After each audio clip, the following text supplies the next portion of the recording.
ಕಚ್ಚಾಟ ಬಿಜೆಪಿಗೆ ಅನುಕೂಲ ಆಗುತ್ತೆ ಅಂತ ಸರ್ ಸಂಘಟನೆಗೆ?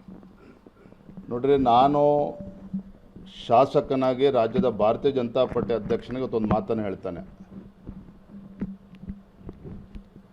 ಇವತ್ತು ಸಿದ್ದರಾಮಯ್ಯನವರು ರಾಜೀನಾಮೆ ಕೊಟ್ಟು ಯಾರೇ ಮುಖ್ಯಮಂತ್ರಿ ಆದರೂ ಕೂಡ ಅದು ತಾತ್ಕಾಲಿಕ. ಅವಧಿ ಪೂರ್ವ ಚುನಾವಣೆ ಕರ್ನಾಟಕ ರಾಜ್ಯದಲ್ಲಿ ಬರುವಂಥದ್ದನ್ನು ಯಾರೂ ಕೂಡ ತಡೆಯೋದಕ್ಕೆ ಸಾಧ್ಯ ಇಲ್ಲ. ನಾನು ಮತ್ತೊಮ್ಮೆ ಹೇಳ್ತಾ ಇದ್ದೇನೆ, ಸಿದ್ದರಾಮಯ್ಯನವರು ರಾಜೀನಾಮೆ ಕೊಟ್ಟು ಯಾರೇ ಮುಖ್ಯಮಂತ್ರಿ ಆದರೂ ಸಹ ರಾಜ್ಯದ ಆಡಳಿತದಲ್ಲಿ ಯಾವ ರೀತಿ ಗೊಂದಲಗಳು ಆಗ್ತದೆ ನೀವೇ ನೋಡಿ.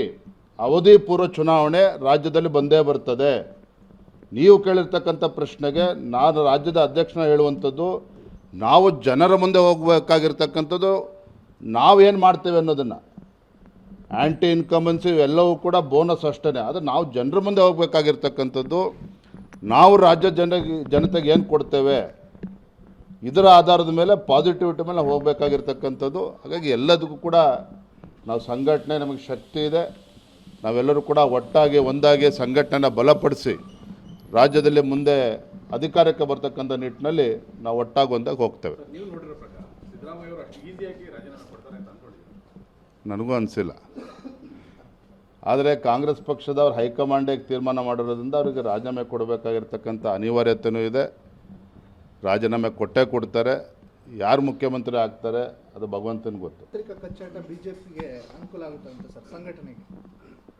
ನೋಡ್ರಿ, ನಾನು ಶಾಸಕನಾಗಿ ರಾಜ್ಯದ ಭಾರತೀಯ ಜನತಾ ಪಾರ್ಟಿ ಅಧ್ಯಕ್ಷನಿಗೆ ಒಂದು ಮಾತನ್ನು ಹೇಳ್ತಾನೆ. ಇವತ್ತು ಸಿದ್ದರಾಮಯ್ಯನವರು ರಾಜೀನಾಮೆ ಕೊಟ್ಟು ಯಾರೇ ಮುಖ್ಯಮಂತ್ರಿ ಆದರೂ ಕೂಡ ಅದು ತಾತ್ಕಾಲಿಕ. ಅವಧಿ ಪೂರ್ವ ಚುನಾವಣೆ ಕರ್ನಾಟಕ ರಾಜ್ಯದಲ್ಲಿ ಬರುವಂಥದ್ದನ್ನು ಯಾರೂ ಕೂಡ ತಡೆಯೋದಕ್ಕೆ ಸಾಧ್ಯ ಇಲ್ಲ.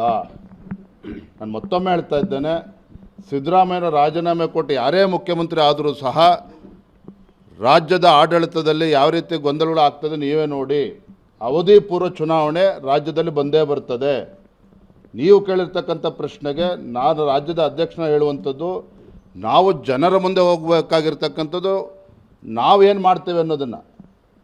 ಆ್ಯಂಟಿ ಇನ್ಕಂಬನ್ಸಿ ಎಲ್ಲವೂ ಕೂಡ ಬೋನಸ್ ಅಷ್ಟೇ. ಅದು ನಾವು ಜನರ ಮುಂದೆ ಹೋಗಬೇಕಾಗಿರ್ತಕ್ಕಂಥದ್ದು, ನಾವು ರಾಜ್ಯ ಜನತೆಗೆ ಏನು ಕೊಡ್ತೇವೆ ಇದರ ಆಧಾರದ ಮೇಲೆ ಪಾಸಿಟಿವಿಟಿ ಮೇಲೆ ಹೋಗಬೇಕಾಗಿರ್ತಕ್ಕಂಥದ್ದು. ಹಾಗಾಗಿ ಎಲ್ಲದಕ್ಕೂ ಕೂಡ ನಾವು ಸಂಘಟನೆ, ನಮಗೆ ಶಕ್ತಿ ಇದೆ. ನಾವೆಲ್ಲರೂ ಕೂಡ ಒಟ್ಟಾಗಿ ಒಂದಾಗಿ ಸಂಘಟನೆನ ಬಲಪಡಿಸಿ ರಾಜ್ಯದಲ್ಲಿ ಮುಂದೆ ಅಧಿಕಾರಕ್ಕೆ ಬರ್ತಕ್ಕಂಥ ನಿಟ್ಟಿನಲ್ಲಿ ನಾವು ಒಟ್ಟಾಗಿ ಒಂದಾಗಿ ಹೋಗ್ತೇವೆ.